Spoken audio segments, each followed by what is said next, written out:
অনেক মেহমান। ওয়ালাইকুম সালাম। দরজা খুললো, দেখো ফার্স্ট টাইম আমাদের একটা স্মৃতি থাকবে না? একদা এক সময় আমরা কি ছিলাম আর এখন আমরা কি হয়েছি। ঠিক আছে, প্রতিটা মুহূর্তে আমাদের স্মৃতি রাখতে হবে আমরা কি করছি। আমার ছোটবেলায় যদি একটা ক্যামেরা থাকতো আমি প্রতিটা মুহূর্তে ছবি তুলে রাখতাম। ঠিক আছে, আচ্ছা যা হোক, এখন তুমি ধরে রাখো, আমরা কথা বলি। ঠিক আছে, আচ্ছা আপনার কি পুরোনো ভিডিওটা দেখাবো এখন না পরে দেখাবো? কথাটা তো শেষ করে। আচ্ছা, আমরা গতকাল গেছিলাম, প্রায় 7টে মিটিং শেষ হয়েছে। সকালে এখান থেকে গেছি, সেই আমার ছোট বেবিটাকে রেখে বুঝেন আমার সারাদিন বুকে মিলা। মানে জীবনে যদি কিছু করো তোমাদের কাছে এটা শিক্ষণীয় যে বিয়ের আগে করো।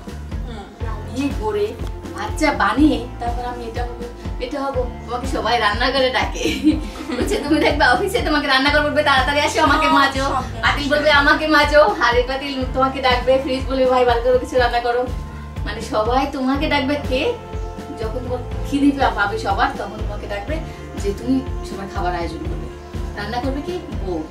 রেডি করবে কি? বউ। আর যদি মনে করো ছেলেরা কামাই নাও করতে পারে, টাকাটা কি আনবে? সেটাও কিন্তু বউ। যদি কামাই না করতে পারো তাহলে বাপের বাড়িতে আনো, কিন্তু সংসার তোমার করতে হবে এবং এগুলো সামলাতে হবে। আর সারাদিন ঝাড়ু জুতা লাথি উষ্টা আদর, মেয়েরা তো আমরা এত বেহায়া, 10 বার যদি লাথি মারে একবার যদি আদর করে সব ভুলে যায়। এত বেহায়া আমরা, এত জঘন্য, সারাদিন বকা দিই, যদি হাজবেন্ডকে একটু ভালো কথা বলে সব ভুলে যায়।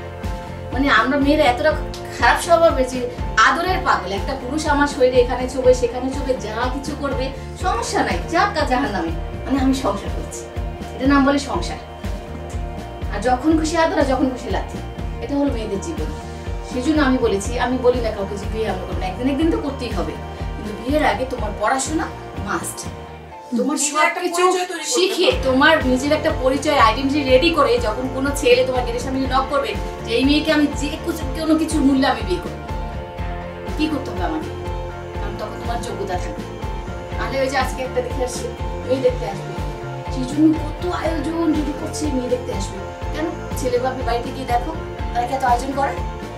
বউ ভাতে মানে কি যা সব মেহমান আসে রান্না করবে, বসিয়ে চলে আমি কেমন যাবো না? হ্যাঁ, জামাই ওখানে ওই জামাই সময় দেওয়ার জন্য অনেক কিছু করে, বউকে সময় দেওয়ার জন্য শ্বশুর বাড়ি কিছু করে না, কিছু করে না। তার মানে আমরা এমন বউ হবো যে আমাদেরকে ওই জামাই যেতে বেশি আদর করবে, শাশুড়ি খুশি হবে যে এরকম বউ হাজার একটা নাই, এই মেয়ে আমি নিবই নিব। তখন কি তুমি আদর পাবে না? সেই জন্য কি করতে হবে? যোগ্যতা অর্জন করতে হবে। ক্লাস 2-এ মানে যখন তোমার বয়স মনে করো 7, হ্যাঁ ই করো, এখন অফ করে রাখো, সমস্যা। তুমি দৌড়তে কষ্ট হলে ওখানে রেখে দাও, পুরো হাত ব্যথা করছে মনে হয়। ক্লাস 2-এ তো 7 হবে।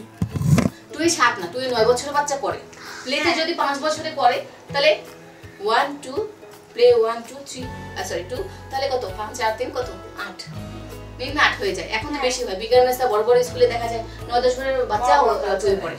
তো যাই হোক, ওটা কোনো কথা না। কথা হলো যে আমরা পরীক্ষা দেব, পড়ালেখা করব, সাথে আর কিছু করব, এই মন মানসিকতা থাকবে যার, সে কি করবে জানো? আমরা সব সময় দেখি কবে ছুটি আসবে, কখন শুক্রবার আসবে, একটা ডে আসবে যখন একটু বেড়াতে যেতে পারবো, এই শুক্রবার পড়া লাগবে না, স্যার আসবে না, কি খুশি মনে হয় আমার। এটা কি ভালো? ওই দিনটা মনে করবো তোমার জন্য স্পেশাল কিছু শেখার জন্য।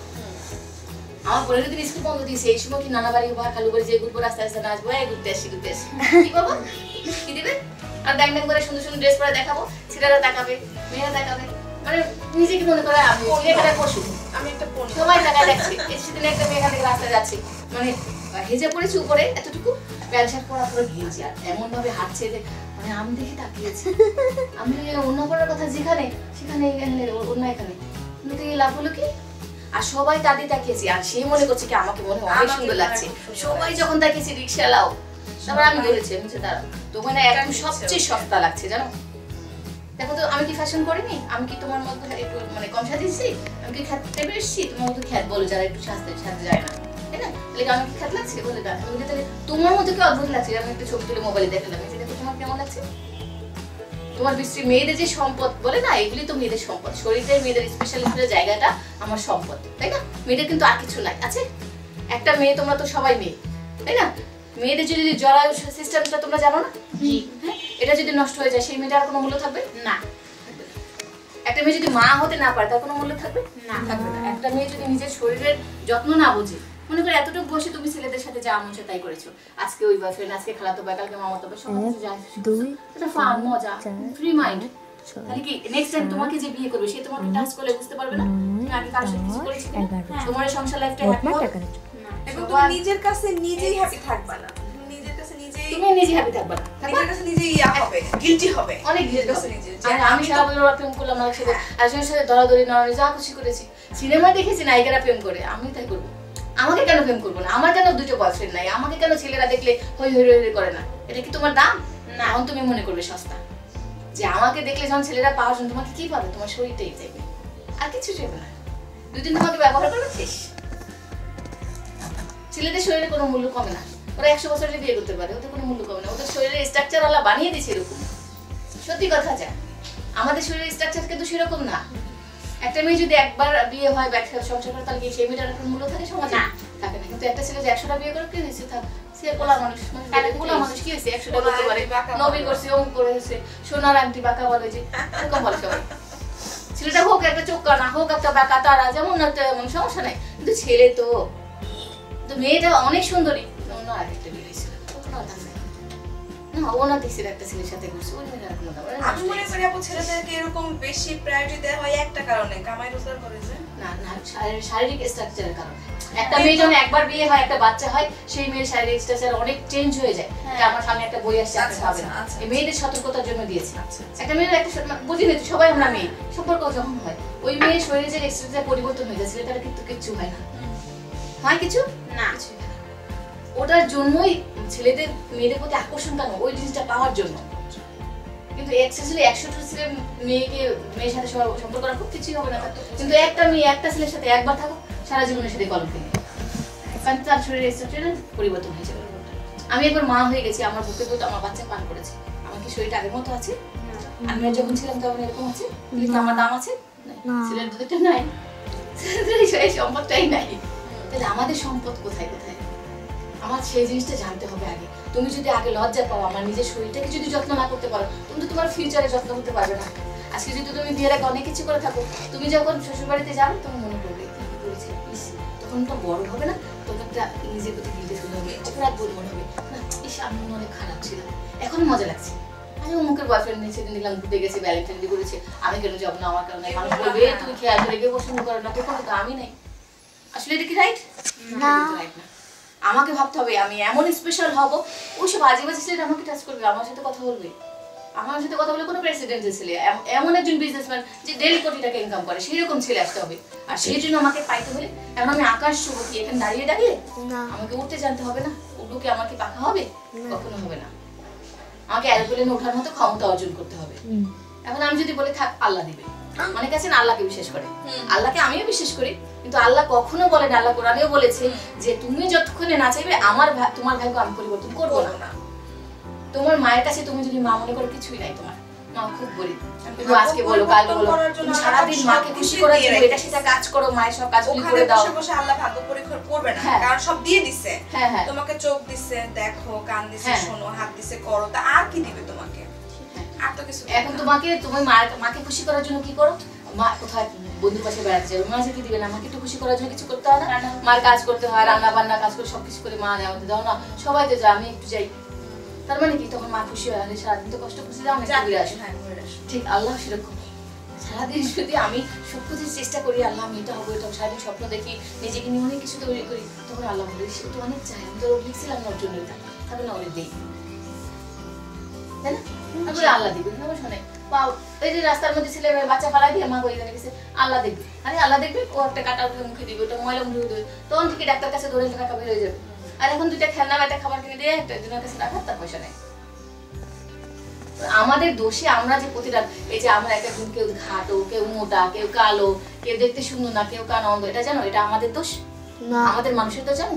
জেনেটিক ইঞ্জিনিয়ারিং কে পড়েছো? আইসিটি পড়েছো কে কেউ? আইসিটি, হ্যাঁ আইসিটি সাবজেক্ট সবার আছে না?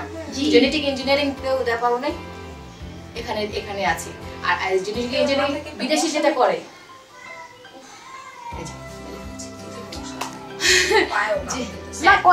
জেনেটিক ইঞ্জিনিয়ারিং যদি তোমরা বোঝো, মায়ের পেটে যখন শিশু থাকে ওই সময় কি করতে হয় থাকতে হয়, যদি বাইসাস ওখানে পরীক্ষা করে দেখা যায় যে শিশুটা একটু অ্যাবনর্মাল আছে, তাকে ওখানে চিকিৎসা করে ফ্রি করে সুন্দর করে আনা যায়।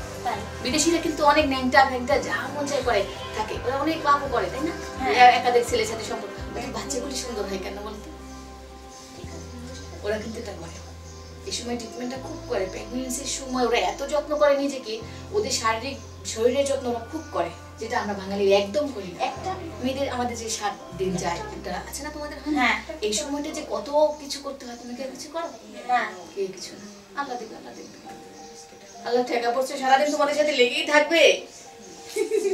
হাজার কোটি কোটি মানুষ করে না দিকে তাকায় থাকবে, তোমার কি কি লাগবে সারাদিন? মা কি তোমার কিছু করবে? তুমি যখন বড় হয়ে যাও, মা তো কি লাগবে কি লাগবে কি লাগবে সারাদিন কি করে? আল্লাহ কেন করবে? আল্লাহ তো দুজন দিয়েছি, দুজনকে পাহারা দিতে। তুমি ও কি করছিলে? আর কে কে চাই তুমি? ঠিক আছে না, আচ্ছা শুনছি তিনজন অনেকবার মা পাশে হেঁটে যাচ্ছে, মা মা মা শোনো না আমার কথা। মা তাকাবে, কি রে তুই ছিলাস কেন? রাগ হলেও বলবে, তুমি ডাকবাই না, মা তো থাকো তো ভালোই গেছে। না না হবে না? তাহলে তোমার প্রতিটা জিনিসের প্রতির দিকে তোমার খেয়াল রাখতে হবে। মেয়েদের কখন কি খাওয়া দরকার, কোন বয়সে কিছু, অনেক আছে আমার এই সবজি খেতে ভালো লাগে, দূর আমি একদম পছন্দ করি না। বন্ধুদের সাথে গিয়ে ক্রেডিট দেখাই বড় বড় কথা, আমি সব সবজি খাই না, একদম 2টা থাপ্পড় দেবো। এটা কোনো গর্বের কথা না। আমি না বার্গার খুব পছন্দ করি। বা জানিস তুই বার্গার কি আছে? তাহলে মায়া মনে করি এটা বড় লোকই খাবার, এটা একটা স্টাইল। মানুষ বলতে পারবে জানিস আমি না যমুনা ফিউচার পার্কে ছাড়া কোথাও খাই না, আমি না অমুক পার্কে ছাড়া কোথাও যাই না, আমি না শপিং কমপ্লেক্সে গেলে একদম ঠিক সেরাটায় যাই, ঢাকা শহরে সেরা যেটা বলতো সেটা কি? সবাই তো জানেন কোনটা বলো তো? জানে? আমি যাই না, আমার বোন জানে। হ্যাঁ বসুন্ধরা আমার বোন গেছে। এটাই হলো এখন রান্নার মধ্যে বাছাই করার মধ্যে এটাই সবাইকে মানে আগে নিউ মার্কেট ওর ইসে নিউ মার্কেট কি নিউ আছে নাকি আমাদের ওল্ড হয়ে গেছে। মানে বসুন্ধরায় গেলে 300 টাকার জিনিসটা 800 টাকা দিয়ে কিনলে কি যে মজা, টাকা দিতে কি হয়েছে জানিস? বসুন্ধরা থেকে কিনেছে 800 টাকার 1 নম্বর খাঁটি একদম অরিজিনাল। আসলে ওটা দাম কিন্তু দেখলো 300 টাকা, ওদের হোটেল ভাড়া দিবি কি তুমি দেওয়া, ওদের শোরুম ভাড়াই তো ডাবল, তাহলে কি তোমার কাছে টাকা ডাবল দেবে না? হ্যাঁ বলো। তাহলে আমরা স্টাইল দেখাই কোথায় কোথায়? ভালো খেতে পারলে, ভালো জায়গায় গিয়ে ভালো কাপড় পরে ঘুরতে পারলে, ভালো করে সাজতে পারলে, আর সবাইকে দেখাবো জানিস আমার বাবার ওটা আছে, জানিস আমার মামার ওটা আছে, এগুলি গর্ব। কিন্তু আমি মনে করি এরা যারা করে এটা হলো 1 নম্বর গাথা। এটা কোনো মানে গল্প না, গর্বের কথাও না, গল্প না। এই গল্প শুনবে না, এই গল্প যে বলবে তাকে মনে করবে ভাই মাপ চাই, তোর এইসব পচা গল্প আমি শুনতে চাই না। জীবনে নিজে কিছু করবি নাকি সেটা বল, ওই গল্পটা তুমি শুনবে। ক্লাসে ফার্স্ট গার্ল কিলে তুমি কি সবার আগে অঙ্ক খাতাটা দেখাও? তুমি কি ইংলিশ বইটা সবার আগে পড়ে ফেলেছো? জানুয়ারি মাসে কি তোমার ইংলিশ বইটা কমপ্লিট হয়ে গেছে? তখন তোমার গর্ব। তোমার হ্যান্ডরাইটিং কি সবচেয়ে সুন্দর?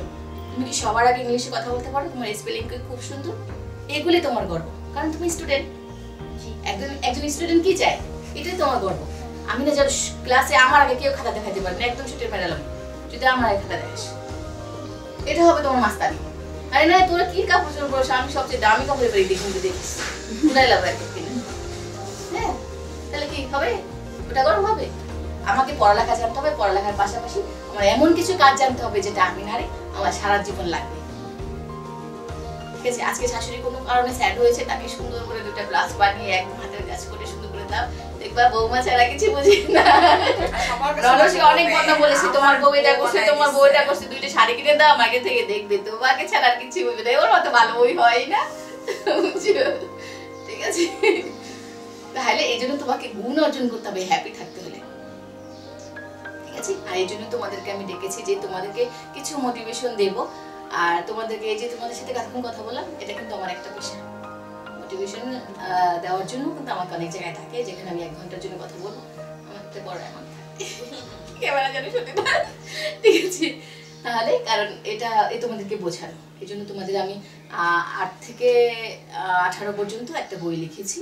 এই মেলায় পারলাম না দিতে, আগামী বই মেলাতে আসবে, আমি লেখালেখিও করি, একটু জানি, আমি কবিতা লিখি। তো এখন চাচ্ছি যে বাচ্চাদের জন্য সতর্ক করার জন্য কিছু লিখবো, কারণ এই বয়সে মেয়েরা যদি সতর্ক না হয়, কারণ এইটাই বয়স। আর অনেকে রশি খেলে না, মানা করবে, মেয়েরা কখনো রশি খেলবে না, না তোর শরীরে তোমার অঙ্গগুলি চেঞ্জ হয়ে যায় এবং জ্বর নিচে নেমে যায়, তখন তুমি অনেকে ব্লাস্ট হয়ে যায়, জ্বর, তারা জীবনে মা হতে পারে না। জানো এটা খুব খারাপ খেলা, দৌড়াদৌড়ি ব্যাডমিন্টন খেলে না, এটা কিন্তু নিজের খুব খারাপ।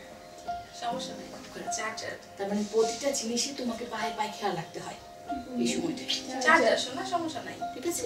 গাছ লাগালে যেমন ছোটবেলায় পানি দিয়ে দিয়ে গাছটাকে একদম সারি করো, তখন কেউ এসে খুশি মারলে হবে না, টান দিলেও ভাঙবে না, কারণ এত মতো হয়ে গেছে ওকে টানলে সারাদিনও কিছু কাজ হবে না। সেরকম তোমাকে হতে হবে, আর তুমি এতটুকু থাকো তো রেখে ভেঙে দিয়ে চলে যাবে, কি হলো? তাহলে তোমাদের সতর্ক থাকতে হবে, নিজেদেরকে অনেক অনেক ভালোবাসতে হবে, আর কাউকে না। কোনো ছেলে তোমাকে ভালোবাসবে না, সে তোমার শরীরটাকে ভালোবাসবে, তোমাকে শরীরটাকেই জড়াই ধরবে, তোমার শরীরটাকেই সে ব্যবহার করবে। যখন ব্যবহার শেষ, আদরটা শেষ। ওটা কখনো আদর না, তুমি ব্যবহার করলে, কেউ তোমাকে ব্যবহার করলো। যদি কেউ কোনো মেয়ে মনে করে আমাকে সে ভালোবাসে, আমি বিশ্বাস করি না। ভালোবাসা বলতে পৃথিবীতে কিছুই নেই।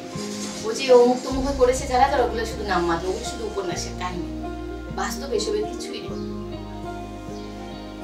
তবে হ্যাঁ, বিয়ে করতে হবে, কারণ আমার একটা জীবন আছে, আমি কার আশ্রয়ে থাকবো, বলতে হবে যে আমার হাজবেন্ড আছে, কারণ অন্য মানুষ আমাকে ক্ষতি করতে পারবে না, আমার একটা লাইফে সে ভরসা থাকবে। কিন্তু যদি মনে করে এটাই জীবনের প্রথম, এটাই বেশি দরকার, তখন তুমি বুঝবে জীবনের অন্যান্য জিনিসের মতো এটাও একটা দরকার। একটা মেয়ের একটা শারীরিক পরিবর্তন আসে, একটা চাহিদা আছে, ওটা মেটানোর জন্য সে বিয়ে করে। তার একটা হ্যাপি লাইফ হয় যে আমি একটা জায়গায় থাকছি ফিক্সড, এখানে আমার বিয়ে হয়েছে, এখানে আমার সংসার, এটা পরিচয় আমি সবাইকে দেবো, এবং এখানেই বসে আমি কিছু করবো। এই জন্য তোমার বিয়ের আগে সব কিছু দিয়ে নিজেকে রেডি করে, যখন মনে করবে হ্যাঁ এখন আমি রেডি, আগে অস্থির হওয়া যাবে না। আমার বিয়ে, আমার হাজবেন্ড, অনেকেই আছে, অনেক মেয়েরা আছে পড়াশোনা করতে চায় না, বিয়ে দিলে ভালো। আমি যেমন দিলাম, বলো না আল্লাহ রে তুই মা হয়ে গেছে তো তুই করো। আমাকে যদি জীবনে কেউ বলতো যে বিয়ে দিব বলবো না, তাহলে আমি তো তুই বলবো আমার তো আমাকে বিয়ে দিচ্ছে না। আর কোনো কত আসবি রোমিও আইরে তোমার জন্য জান দেবো, তুমি পৃথিবীর সেরা সুন্দরী, যে বলবে তোমাকে আমি জীবনে কাউকে আই লাভ ইউ বলে নেই, ওই ছেলেটা আর 32টাকে বলে আসছি। রাইট, এটা হ্যাঁ, আমার কাছে পরিচিত এক মেয়ে পাগল হয়ে গেছে, পালিয়ে বিয়ে করেছে ওই ছেলেকে, এক হোটেলে গেছে জানো। তারপর জিজ্ঞেস করে তুমি আমার জন্য এত কিছু করতে বলে, মা বাবা ত্যাগ করলে বলে তুমি আমাকে যা যা বলেছো, ফেসবুকে মেসেঞ্জারে লিখেছে যে তুমি ছাড়া আমি জীবনে কাউকে এত পছন্দ করিনি, তোমার মতো সুন্দরীও আর পাইনি, আর আমি জীবনে কাউকে আইলে না, আমার ফার্স্ট লাভ তুমি। তারপর ফেসবুকে হাতিয়ে দেখে আরো 17-18 জনের সাথে তাকে সবাইকে একই কথা বলেছে। এখন তো সংসার ভাঙা, ওখানে বসে মারামারি কাটাকাটি, কি হলো? এখন মা বাবা দিতে পারছে, মা বাবা উঠে যে কলঙ্কিনী মেয়েকে আমরা বলি সেটাই। এখন তার জায়গা হবে কোথায়? পতিতালয় ছাড়া আর কোথাও জায়গা হবে না, হবে? তাহলে কি হলো তার জীবনটা? লাইফ নষ্ট। বলো, তাহলে জীবনে কেউ যদি করেও থাকো কিছু, কারো কিছু যদি টান থেকেও থাকে পিছুটার, আলহামদুলিল্লাহ কালকে থেকে একদম ক্রস করে বসে থাকো। বর্তমান যুগ একদম সবচেয়ে জঘন্য যুগ। এখানকার অনেক রোমিও আসবে, তোমার জন্য জীবন দিবে, বাড়ি গাড়ি সব লিখে দিবে, কালকে তোমাকে যখন ছোঁয়া হয়ে যাবে করবে আমার না একটু সময় নেই, আমি না খুব ব্যস্ত ছিলাম, আমার অনেক কাজ, তখন আর তুমি তা খুঁজে পাবে না। তখন বসে বসে স্যাড গান শুনবে, রোমান্টিক গান শুনবে, আহারে কি ছিলে আমার, তারপর আর কি জানি আছে, আমি তো বালা না বালা লে তাই গো, ঠিক আছে আমার নাম শুনে, ঠিক আছে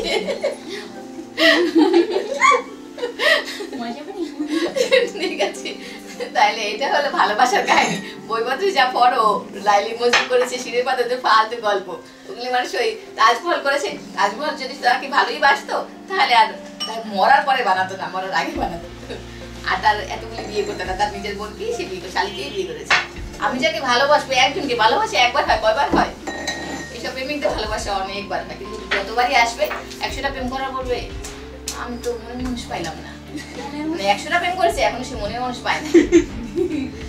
প্রেম কি জীবনে বুঝলামই না, এরা বলবে এটা প্রেম কি জীবনে বুঝলামই না, কারণ প্রেম করতে করতে এমন হয়ে গেছে, যাত্রা হয়ে গেছে, প্রেম কিছু মনে হয় না, অনেকে এগুলো কি ঠিক আছে মনে হয় প্রেম মনে হয় না জানি কি। হ্যাঁ, তো যে বিরিয়ানি রান্না করে সে কিন্তু অনেকক্ষণ খেতে পারবে, খেতে খেতে তার পেট ভরে গেছে, আর আমার মনে সহ্য হয় না। কিন্তু আমরা যখন 5টি হেঁটে যাই হোটেলে, কত জন স্বাদ, কত জন ইলিশ খেতে পারতাম, মনে হয় না তখন খাওয়ার সময় কি। ঠিক আছে, তো এখন আমার অনেক কথা শুনলেন আপনারা, ধন্যবাদ সবাইকে। এখন আপনারা বলেন কে কি করবেন, কে কি লিস্ট করেছেন। বলেছিলাম সবাই লিস্ট করো, কার কি হতে যাওয়ার ইচ্ছা একজনের করে দাঁড়িয়ে বলো। এই যে তুমি ক্যামেরা দাও, কথা বলবে সবাই। এখন আমারটা সব নিয়েছো, আমি বুঝতে আমি আপনারটাই সব নিয়েছি। ধরো, কে বলবে সবার আগে হাত তুলো, ওই জায়গা থেকে শুরু করো না, তুমি ধরো। হ্যাঁ, এই ঘুরাও, দাঁড়াও বলো নাম পরিচয় দিয়ে কোন স্কুলে পড়ো? আমি অমুক স্কুলে পড়ি, আমি এই ক্লাসে পড়ি, আমি আমার বয়স এত, আমি এই হতে চাই, এই করতে চাই। আচ্ছা তুমি আগে বলো। ও বলবে। সবাই অ্যাটেনশন, আমরা শুনবো। হ্যাঁ, ওকে। আসসালামু আলাইকুম।